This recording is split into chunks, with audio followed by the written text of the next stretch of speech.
Assalamualaikum warahmatullahi wabarakatuh. Salam sejahtera untuk kita semua.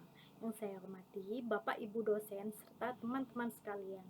Puji syukur kita panjatkan kehadirat Tuhan Yang Maha Esa karena atas rahmatnya kita dapat berkumpul pada hari ini. Pada kesempatan ini, saya akan menyampaikan pidato mengenai perubahan media radio dan televisi, serta dampaknya terhadap perilaku generasi milenial yang ditinjau melalui pendekatan teori difusi inovasi dan teori agenda setting dalam komunikasi massa. Perkembangan teknologi telah mengubah cara masyarakat mengakses informasi radio dan televisi yang dahulu menjadi sumber utama informasi, kini harus bersaing dengan media digital yang lebih cepat dan interaktif.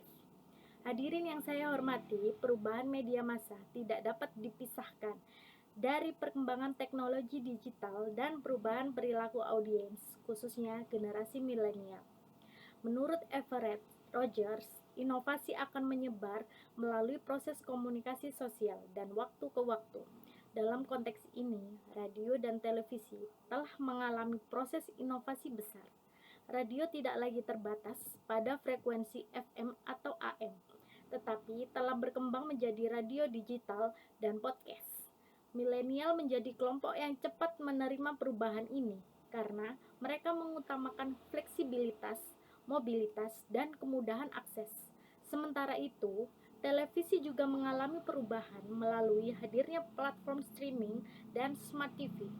Generasi milenial tidak lagi bergantung pada jadwal siaran, tetapi memilih konten sesuai kebutuhan mereka, on-demand content. Hal ini menunjukkan bahwa teknologi yang memberikan kontrol lebih besar kepada pengguna akan lebih cepat diadopsi. Teori agenda setting yang dikemukakan oleh Maxcom dan Shaw menjelaskan bahwa media memiliki kekuatan dalam menentukan isu apa yang dianggap penting oleh publik. Walaupun milenial banyak mengkonsumsi media sosial, isu yang viral seringkali berasal dari media televisi atau radio. Misalnya, berita nasional atau wawancara eksklusif sering menjadi bahan diskusi di platform digital. Dengan demikian, media massa masih berperan sebagai penentu agenda utama, sedangkan media sosial memperluas dan mempercepat penyebaran informasi tersebut. Namun perbedaannya adalah milenial tidak lagi pasif. Mereka dapat menanggapi, mengkritik, bahkan membentuk opini, tandingan serta langsung melalui media digital. Perubahan teknologi juga memunculkan perubahan perilaku yang khas pada milenial, antara lain. Pertama, fragmentasi konsumsi media, di mana audiens terbagi dalam kelompok kecil berdasarkan minat tertentu. Kedua, multitasking media, yaitu kebiasaan mengakses beberapa media secara bersamaan.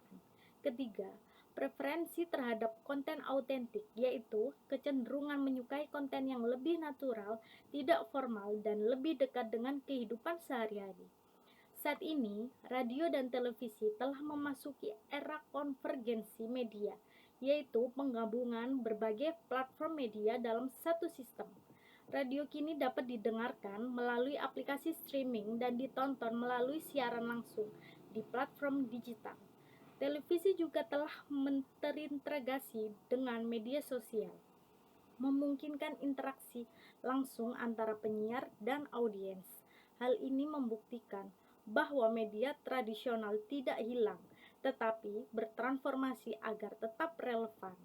Hadirin yang saya hormati, dari pembahasan ini dapat kita simpulkan bahwa radio dan televisi masih memiliki peran penting meskipun telah mengalami perubahan besar akibat perkembangan teknologi digital. Melalui teori difusi inovasi, kita memahami bagaimana media beradaptasi dan diterima oleh masyarakat, khususnya generasi milenial. Sementara itu, teori agenda setting menjelaskan bahwa media masih memiliki pengaruh dalam menentukan isu yang dianggap penting oleh publik. Generasi milenial bukan hanya konsumen informasi, tetapi juga turut membentuk arah perkembangan media melalui interaksi digital yang aktif. Oleh karena itu, media massa harus tetap berinovasi agar tetap relevan di tengah perubahan perilaku audiens. Terima kasih atas perhatian yang telah diberikan. Wassalamualaikum warahmatullahi wabarakatuh.